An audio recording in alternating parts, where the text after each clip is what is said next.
You ever go to the store for like a few things, you know? I'm going to the store for milk, bread, and toothpaste, and that's it. And I'm just gonna focus on that. I'm gonna concentrate on my objective. I'm gonna get in there. I'm gonna get out.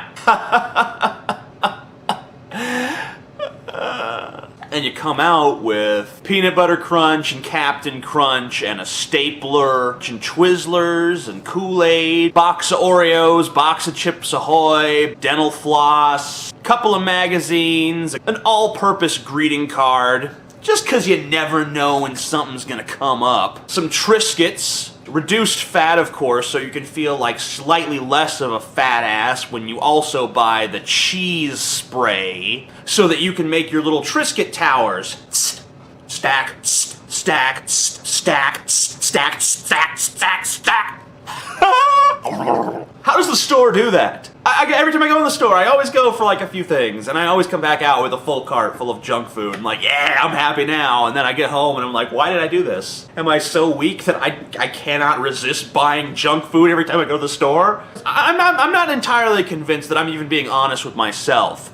Because I'll be sitting around my house and be like, you know what we need? We need laundry sheets. I'm gonna go get some right now. Damn it. And that's not like me. I don't care about laundry sheets. It's obvious that I'm lying to myself. My goody-goody self is hearing like, we need laundry sheets. But my devious self, you know, 90% of me is like, yeah, we gonna get some snacks. Feed the beast. Feed the beast. We want Twizzlers and Reese's peanut butter cups. Nom, nom, nom, nom, nom. It's no wonder we're a nation of obese people. It's no wonder, because the store it's evil. Because, you know, everything looks so delicious and tantalizing. It's like when you go into McDonald's and they have the board up full of the juicy, big, tender hamburgers that are so good and so delicious. And you're, oh, I gotta have one of those burgers. That looks good. And then they give it to you and it's like, this is not what's in the picture.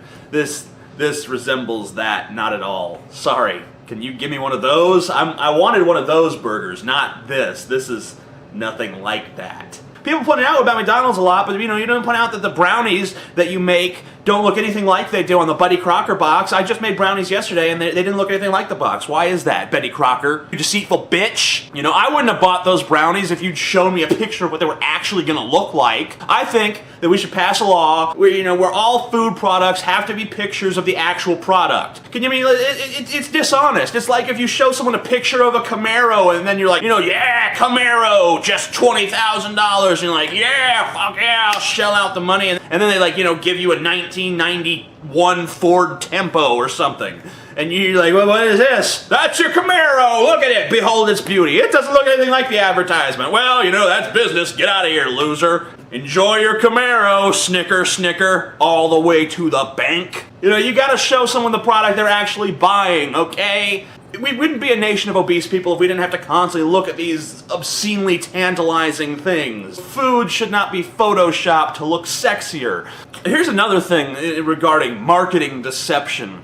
I saw the other day when I was in Target a box of, it contained a fan, what was clearly a fan. It looked just like that fan on my desk. But you see, the difference was, it wasn't called a fan. Nowhere on the box for the fan could you find the word fan. In big letters, there were the words air circulator. Why does everything have to sound so important? It's not an air circulator, it's a fan. And then to make it even worse, on the box it says, you know, 25% quieter. 25% quieter. Then what? What is it 25% quieter than? You know, you can't say quieter. That's a comparative term. We have to know what it's quieter than. Is it quieter than previous models of the same fan? Is it quieter than other fans on the market? How could that be? There's so many other fans. Is it quieter than the average fan? What is the average fan? Is it quieter than a nuclear explosion? You don't say. You just say it's 25% quieter, but we don't know what's quieter than. You know, it's just a meaningless phrase. It doesn't mean anything. It's just on the box to look pretty and fill space and make you think, oh, 25% quieter. I gotta shell out some money for that. I need to circulate the air in my house. Why? Why are we so stupid? It doesn't... Never mind. Bye.